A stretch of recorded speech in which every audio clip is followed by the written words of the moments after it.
मैं निहाल अहमद, उच्च माध्यमिक विद्यालय बिलवा काशीपुर में आज 77वां गणतंत्र दिवस मनाया जा रहा है। बहुत सी बातें कही जाती है इस मौके पर और कहनी भी चाहिए, और मखमूर सर और अमित सर मेरी वो बात कह चुके हैं जो मैं कहना चाहता था, मगर फिर भी बहुत अच्छे तरीके से उन दोनों ने अपनी बातें रखी और सब टीचरों ने रखी। देखो, स्कूल चलाने के लिए एक नियम होता है कि नहीं होता? एक नियम होता है, एक रूटीन होती है। कुछ चीजें लिखी होती है और कुछ चीजें नहीं लिखी होती है। जो चीजें लिखी होती है वो सबको पता होता है, और कुछ चीजें नहीं लिखी होती जिसे साइलेंट फीचर कहते हैं, तो वो भी हमें पता होना चाहिए। जैसे तुमको पता है कि सुबह 9:30 से शाम 4 बजे तक स्कूल का टाइम है, ठीक है, ये लिखा हुआ है कि नहीं?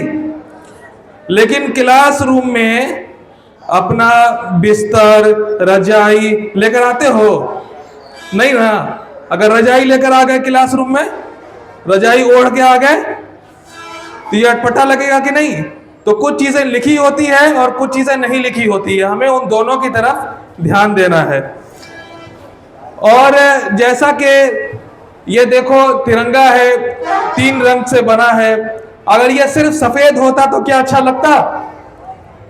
तो ये अगर सिर्फ सफेद होता तो अच्छा नहीं लगता। तो इसमें 3 रंगों का मिलन है।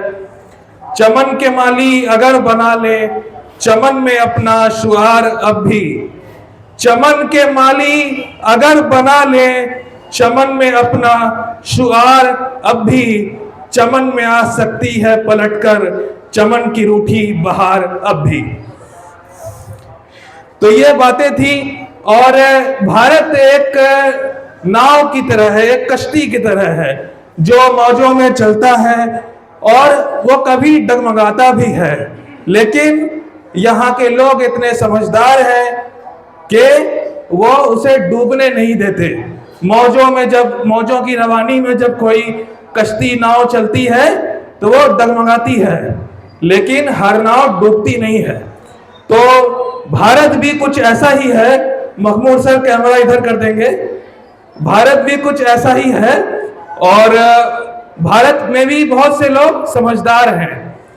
कुछ हर जगह हर तरह के लोग होते हैं। याद करो उस प्रेमचंद की उस कहानी को जो ईदगाह में एक हामिद के बारे में कहते हैं, वो चिमटा के बारे में। और उस कहानी के अंत में एक लाइन है कि बच्चे हामिद ने बूढ़े हामिद का किरदार निभाया।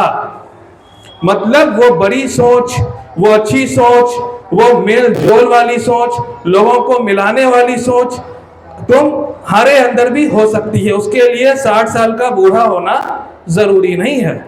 तभी हमारा देश तरक्की करता है। जहां कहीं भी कोई लोग ऐसे होते हैं जो देश की अखंडता को प्रभावित करते हैं, तो उन्हें समझदार लोग समझाते हैं।